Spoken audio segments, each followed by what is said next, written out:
I've always been interested in environmental issues through the perspective of agriculture and food. The Westward neighborhood is recognized by the USDA as a food desert region. They don't have readily accessible produce. It's not in this neighborhood.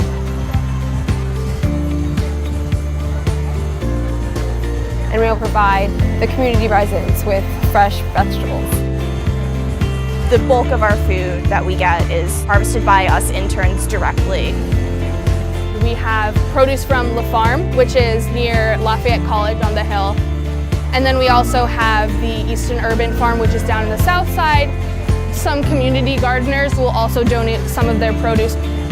Giving the community residents access to this allows them to be healthier. It educates them on what vegetables are out there and what they could be eating other than what they normally buy.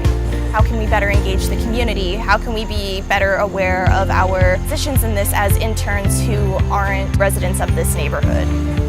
Being able to understand who that community is and then understand what their needs are and how you can better serve them. I think that this will be a really great experience.